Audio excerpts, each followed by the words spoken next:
bismillahirrahmanirrahim. Assalamualaikum warahmatullahi wabarakatuh. Waalaikumsalam warahmatullahi wabarakatuh. Baik, hari ini pertemuan kita yang ke-16 tentang logaritma, dan minggu depan insya Allah kita akan ulangan harian untuk KD 32 Matematika Peminatan dan kelas 10. Jadi siapkan dirinya lagi, dan jangan lupa tugas-tugas yang masih belum selesai diselesaikan karena tidak terasa waktunya sudah dekat lagi untuk ujian semesternya ya. Oke. Baik, hari ini saya akan membahas beberapa soal SPM tentang logaritma.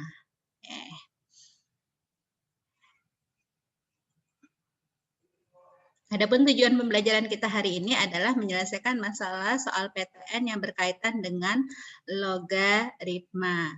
Jadi logaritma ini seringnya itu dia di matematika dasar ya. Jadi yang perlu kamu ingat untuk hal ini adalah, definisi logaritma, itu jangan dilupakan. Kemudian nanti kamu harus ingat juga tentang sifat-sifat logaritmanya. Oke. Jadi berikutnya kamu juga harus ingat lagi konsep persamaan logaritma, apa yang dibutuhkan di situ, apa yang dicek di situ. Oke.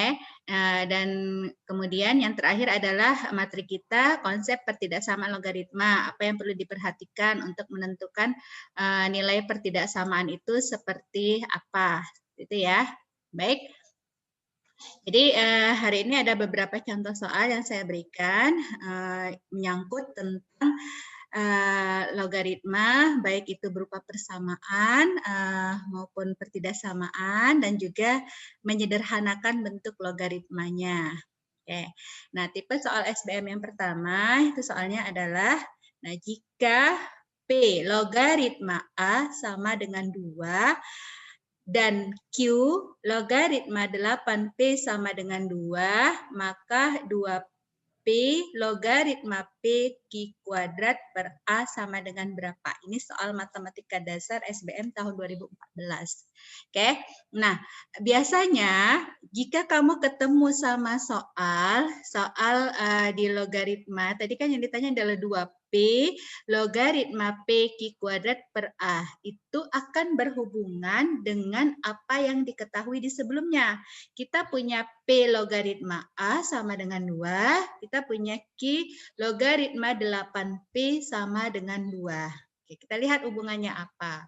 Nah, yang perlu kamu ingat, definisi logaritma itu apa? A logaritma B sama dengan C, maka akan berlaku B sama dengan A pangkat C. Oke, dari sini kita akan memperoleh dari persamaan yang pertama. Tadi yang diketahui yang pertama adalah P logaritma A sama dengan 2, maka kita bisa kembalikan lagi. Ada kadangkala memang kita butuhkan bukan di logaritmanya, tapi merubahnya kembali ke bentuk pangkat. Jadi A sama dengan P kuadrat. Ini persamaan satu yang kita peroleh dari yang diketahui di soal.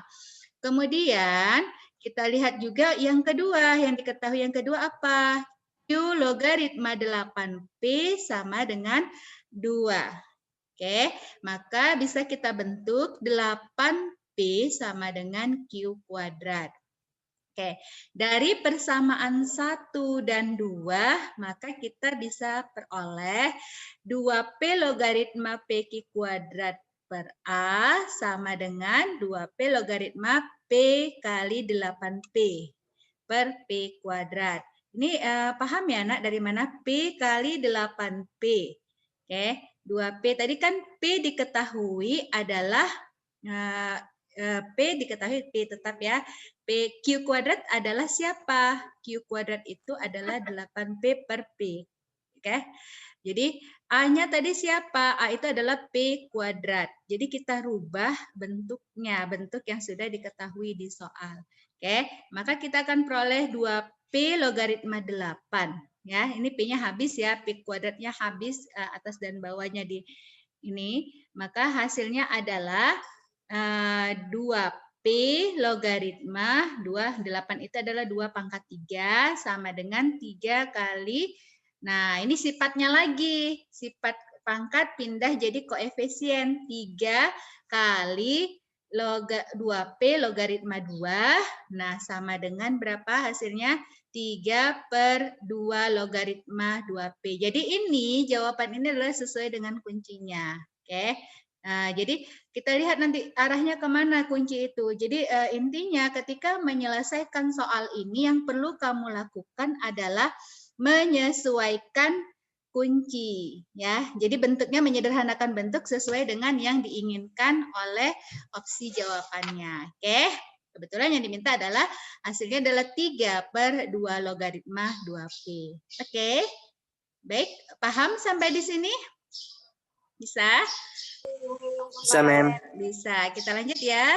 Kita lanjut ke tipe soal yang kedua.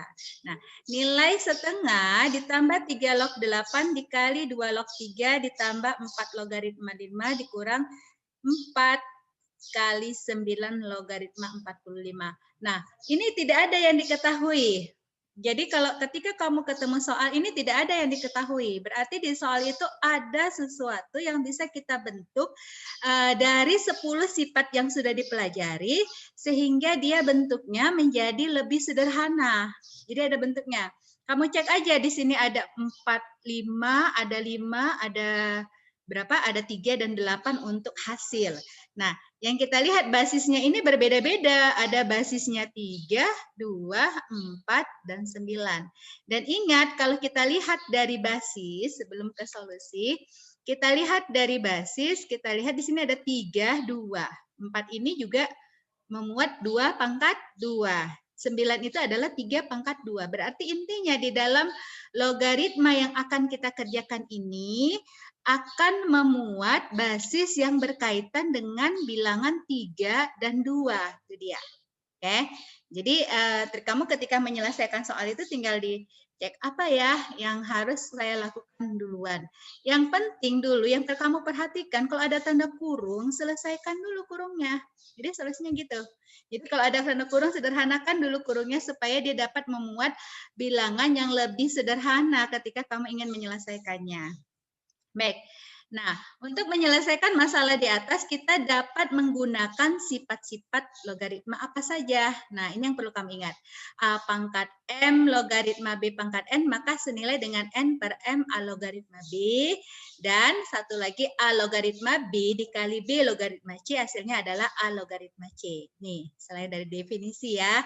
Oke, nah apa yang kita lakukan berikutnya? Nih, setengah 3 log 8 dikali 2 logaritma 3 ditambah 4 logaritma 5 dikurang 4 kali 9 logaritma 45. Nah, hasilnya itu adalah di sini saya rubah karena tadi kan kita berkaitan dengan 2, 3 basis ya. Jadi 8 nih saya rubah ke dalam bentuk dia 2 pangkat 3. Jadi setengah dikali 2 logaritma 2 pangkat 3 dikali 2 logaritma 3 ditambah, nah ini memodif hasilnya supaya kita ketemu tadi 4. 4 kan nggak ada basisnya, yang kita ketemu basisnya adalah 2 sama 3. Jadi ini berkaitan dengan sifat A pangkat M logaritma B pangkat N sama dengan N per M. Jadi ini dibalik. Tadinya tidak ada pangkat, saya bukan pangkat. Itu hasilnya M per N, setengah bagi setengah itu adalah 1. Maka kita modif supaya kita bisa dapat hasilnya. Kita dapat ini, 4 pangkat setengah logaritma 5 pangkat setengah dikali. Sama ya, senilai dengan 4 logaritma 5. Ini akan senilai dengan ini. Nah, yang sebelahnya 4 dikali 9 logaritma 45 tetap ya. Oke, lanjut. Kita rubah lagi hasilnya jadi setengah 3 logaritma. Nah, di sini kan basisnya, di sini kan tadi kita koefisien kan ya, koefisiennya 3 logaritma 2 dikali berapa ini? 2 logaritma 3. Nah, 4 pangkat setengah itu kan akar dari 4 adalah 2. 2 logaritma 5 pangkat setengah. Jadi ketemu sama basis yang sama untuk dijumlah dalam kurungnya. Baru dikurang sama dengan 4 dikali 9 logaritma 45. Sampai di sini bisa ya. Oke, nah lanjut kita lanjutkan ke penyelesaian berikutnya. Ini setengah di sini tetap ya. Nah, ini yang di dalam kurung, yang dalam kurung ini 2 logaritma 3 ditambah 2 logaritma 5 pangkat setengah, ini kita bisa menggunakan sifat apa? Sifat penjumlahan logaritma jika basis sama, maka bilangan hasilnya dikali. Ini hasilnya 2 logaritma 3 ditambah 2 logaritma 5 pangkat setengah, nilainya itu sama dengan 2 logaritma 3 kali 5 pangkat setengah. Kemudian dikurangi tetap ya, ini tetap 4 itu saya masukkan ke dalam, 4 ini dimasukkan ke dalam, jadi 9 logaritma 9 kali 5 pangkat 4. Oke, nah sekarang kita mengerjakan yang dalam kurung ini dulu, yang dalam kurungnya selesaikan. Oke, kita akan dapati 3 logaritma 3 dikali 5 pangkat setengah dikurang 4 kali 9 logaritma 45. Nah, dari mana itu? Dari sini. Ini kan sama nih. Dari sifat yang tadi A log B kali B log C sama dengan A log C. Nih, A-nya 3, C-nya 3 kali 5 pangkat setengah. Maka hasilnya ini dia. Oke, sudah sampai di sini bisa ya? Oke, setelah itu apa yang kita lakukan? Sederhanakan lagi bentuknya. Jadi dari yang udah kita dapat tadi, kan ini 3 kali 3 log 3 pangkat kali 5 pangkat setengah dikurang 9 logaritma 45. Maka nah ini kita selesaikan dulu. Nah, kita masukkan dulu pangkatnya menjadi berapa? 3 logaritma 3 kali 5 pangkat setengah pangkat 3 dikurang 9 logaritma 45 pangkat 4. Oke, nah sekarang ini udah mulai terbuka. Ini ada 3, ada 9. Berarti berkaitan dengan bilangan basis berapa tinggal. Basis 2-nya sudah habis nih, tinggal basis 3-nya. Jadi kita bentuk semua ke dalam basis 3, termasuk si setengah. Setengah ini kan belum bisa dioperasikan. Jadi supaya bisa dioperasikan, kita bentuk dia ke basis 3. Apa yang kamu lakukan? Setengah itu sama dengan 9 kali logaritma 9 pangkat setengah. Oke. Nah, ini lakukan hal sama seperti kita mengubah tadi. Ya, ini kan dia 3 pangkat supaya dapat basisnya 9, berarti ini sama dengan berapa? 3 pangkat 2. 3 pangkat 2 logaritma. Nah, ini 3 kali 5 pangkat setengah pangkat 3 berarti kan harus dipangkatkan 2 lagi ya. Jadi pangkat 6. Kan hasilnya bilangan eksponen itu A pangkat M kali N sama dengan M kali N gitu ya. A pangkat M kali N. Ini dia. Jadi pangkat 6. Dikurangi 9 logaritma 45 pangkat 4. Nah, sekarang kan sudah sama nih basisnya. Basisnya udah 9 semua nih. Maka kita satukan. Ini kan basisnya 9 nih, 9 nih, 9. Jadi gunakan sifatnya. Kalau jumlah dia dikali, kalau kurang dia dibagi. Maka hasilnya adalah 9 logaritma. 9 logaritma. Ini dikalikan 9 pangkat setengah itu 3 ya. Akar dari 9, 3. Ini 3 pangkat 6, kita pecah kurungnya, eksponennya 3 pangkat 6 dikali 5 pangkat 3 per yang ini 45 itu kan sama dengan berapa? 9 kali 5. 9 kali 5. Berarti ini 9 pangkat 2, 9 itu adalah 3 pangkat 2. 3 pangkat 2 kali 4 berarti 3 pangkat 8. Dikali 5 pangkat 4. Seperti itu. Oke, nah sekarang udah mudah nih, udah ketemu nih, ada yang bisa kita coret. Kita coret hasilnya adalah 9 logaritma 1/15. Atau kalau mau dibuat ke dalam bentuk tanpa pecahan, hasilnya adalah minus 9 logaritma 15. Jadi 15 itu sama dengan 1/15 itu sama dengan 15 pangkat minus 1. Seperti itu. Oke, bisa ya sampai sini ya. Bisa ya. Jadi saya buat per detail langkah, tapi sebenarnya kalau kamu udah dapat ininya lebih cepatnya, kalau udah tahu nih langkahnya kita langsung ini bisa dicoret ke sini. Saya kita lanjut. Ini tadi tentang penyederhanaan logaritma. Baik, contoh yang ketiga. Nah, yang ketiga tipe SBM juga ini dia di matematika IPA, tapi bentuknya lebih sederhana. Jadi jika ada X1 dan X2, penyelesaian persamaan 2 logaritma X kuadrat ditambah 2 logaritma X kurang 6, maka X1 kali X2 sama dengan berapa? Oke, hasil perkaliannya yang ditanya ya. Oke, hasil perkalian siapa? Akar-akar penyelesaian logaritma tersebut. Nah, ini kembali saya ingatkan lagi kalau bentuknya seperti ini, kita ketemu sama dua logaritma X kuadrat, ada dua logaritma X tanpa pangkat. Berarti ya di persamaan kita harus pakai misal ya, lebih mudah pakai misal. Jadi kita misalkan dua logaritma X kuadrat, dua logaritma X itu sama dengan P. Berarti dua logaritma X kuadrat itu sama dengan dua logaritma X kuadrat ditambah dua logaritma X berubah menjadi P kuadrat tambah P dikurang 6 sama dengan 0. Nah, hasil faktornya apa? P tambah 3, P kurang 2 sama dengan 0. Ini saya rasa lebih sederhana soalnya. Oke, jadi kembalikan lagi. 2 logaritma X, P tadi kan 2 logaritma X. 2 logaritma X sama dengan minus 3. Maka kita akan peroleh X-nya adalah 2 pangkat minus 3. Nah, untuk P sama dengan 2, berarti 2 logaritma X sama dengan 2. Ya, berarti X-nya sama dengan 2 pangkat 2. Yang diminta adalah X1 kali X2. Di sini kita memuat ada X1, ada X2. Oke, jadi X1 kali X2 di sini adalah 2 pangkat minus 3 dikali 2 pangkat 2, hasilnya adalah setengah. Saya, oke, baik. Kita lanjut ke tipe soal logaritma SBMPTN yang dia bentuknya persamaan. Nah, ini perhatikan baik-baik. Jadi kalau tadi kan persamaannya kita bentuk ke persamaan kuadrat, tapi tidak sepenuhnya semua persamaan itu dirubah ke bentuk persamaan kuadrat. Jadi di soal SBM itu ada yang nanti dalam bentuknya ada variabel. Jadi jika A besar dari 0, B besar dari 0, dan A logaritma B ditambah B logaritma A pangkat 4 tambah 4 sama dengan 0. Yang ditanya, A pangkat 2 B dikurang A logaritma B. Jadi di sini kan tidak ada bilangan basis angka nyata, yang ada adalah variabel. Kita beranjak dari variabel yang diberikan, dari yang diketahui dengan menggunakan sifat-sifatnya. Nah, saya pelan-pelankan ya. Nah, kita udah dapat nih A logaritma B ditambah B logaritma A pangkat 4 tambah 4 sama dengan 0. Nah, kamu perhatikan baik-baik, baik-baik di sini ada A logaritma B, ada B logaritma A. Dia saling berkebalikan. Gunakan sifat logaritmanya. Oke, jadi A logaritma B, kalau dia berkebalikan, dia jadi seper ya.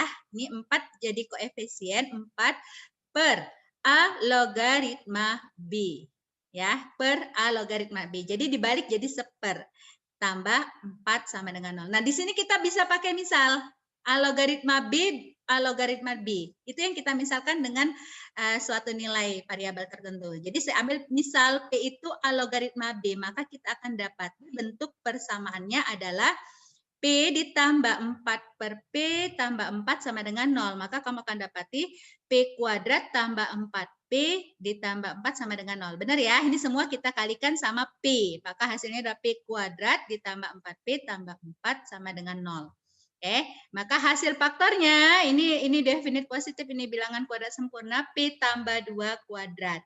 Dari sini kita hanya mempunyai satu nilai P, yaitu P-nya sama dengan minus 2. Nah, kalau sudah dapat nilai P-nya, kita tinggal kembalikan lagi. Ya, tadi diketahui apa? A logaritma B sama dengan minus 2. Oke, maka A pangkat minus 2 sama dengan B. Maka kita akan peroleh B itu adalah seper A kuadrat. Jadi masukkan ke persamaan yang di atas. Ya, A kuadrat, ini di sini A kuadrat B. Berarti rubah B-nya jadi seper A kuadrat. A kuadrat dikali B dikurang A log B, maka dapat diperoleh A kuadrat dikali 1 per A kuadrat. Nah, dikurang A logaritma B. A logaritma B adalah P. P berapa tadi? Minus 2. Dikurang 2. Nah, ini kamu dapat ini.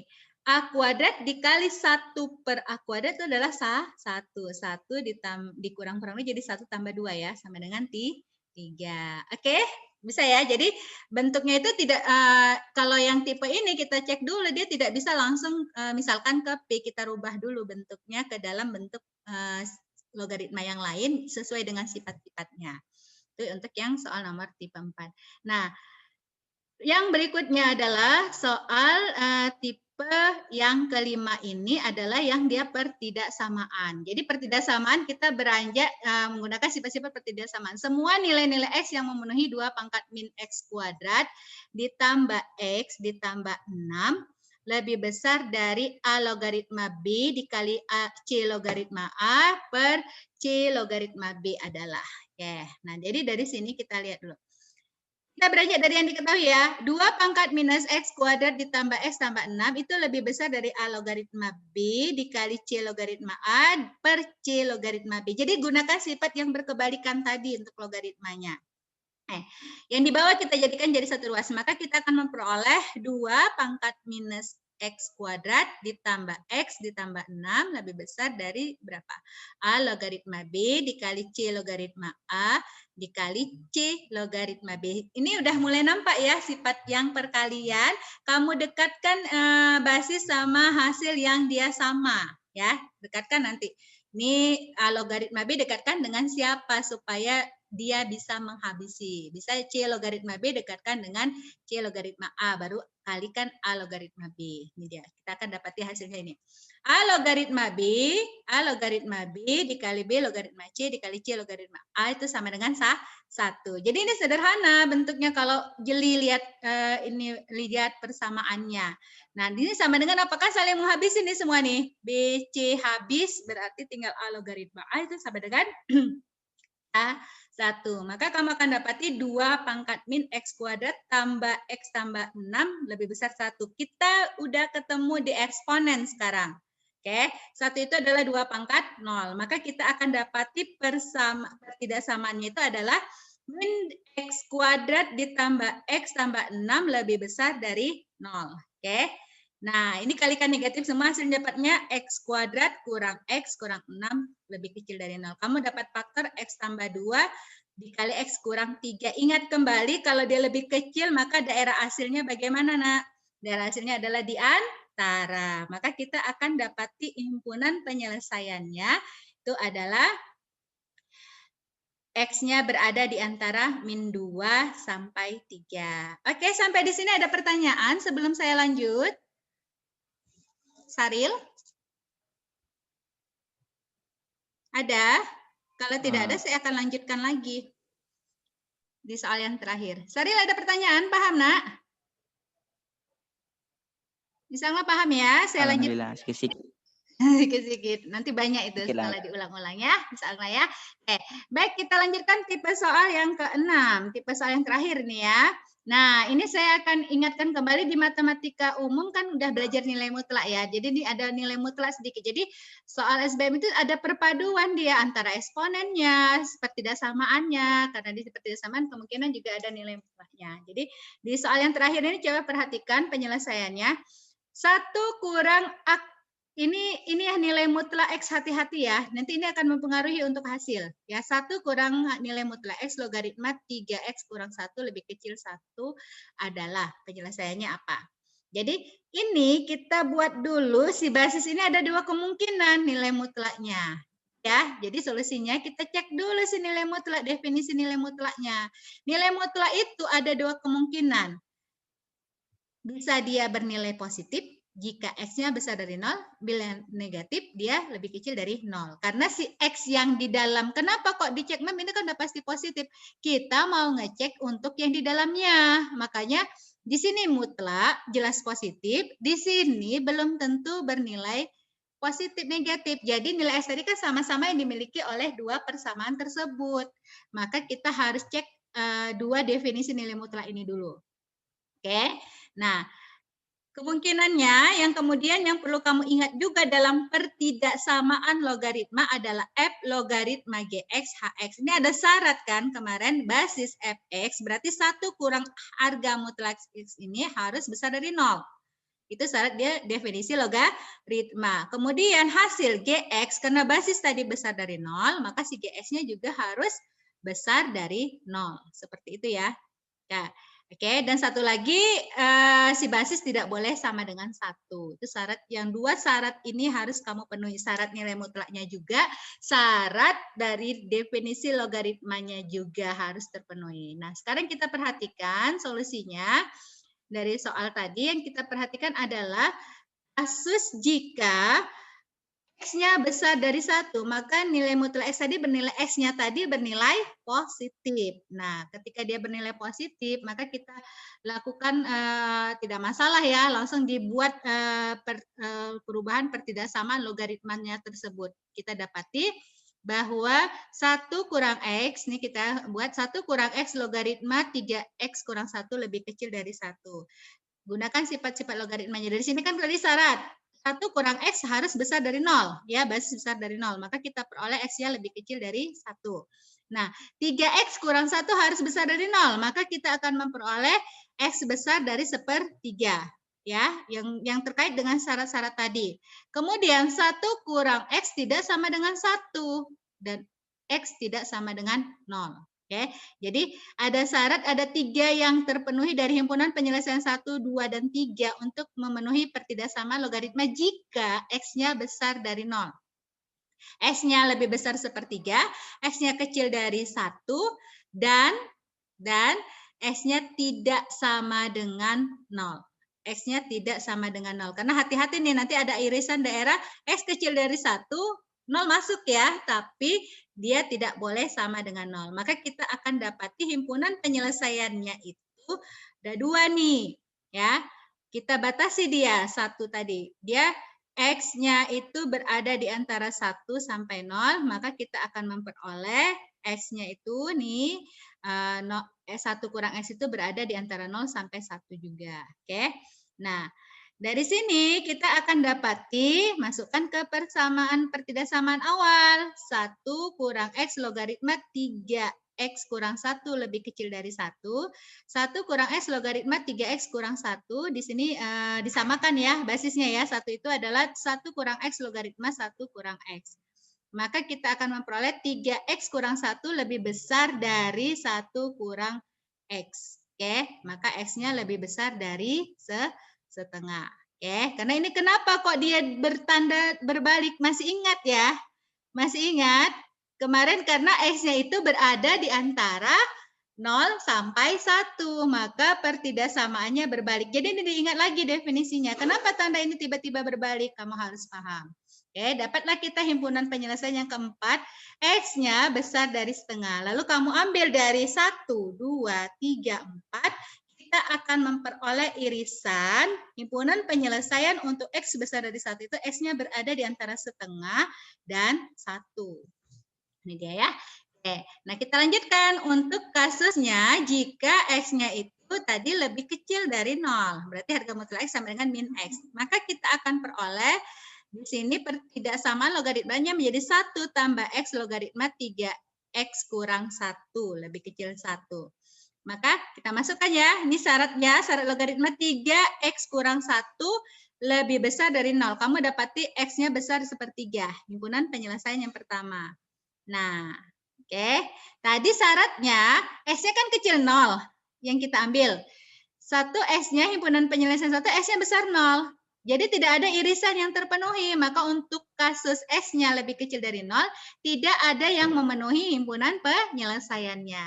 Maka dari 1, 2, 3, 4 tadi dan kasus 1 dan 2, hanya kita peroleh himpunan penyelesaian X-nya itu berada di antara setengah dan 1. Itu dia. Jadi kalau nilai mutlak dan sebagainya, kamu harus gunakan lagi sifat-sifat dasar dan definisi awalnya. Oke, demikian. Ada yang mau ditanyakan sebelum saya akhiri?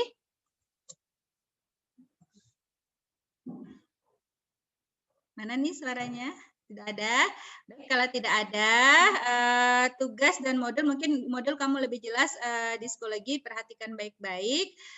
Kuisnya diselesaikan, mudah-mudahan bermanfaat hari ini. Saya akhiri. Assalamualaikum warahmatullahi wabarakatuh.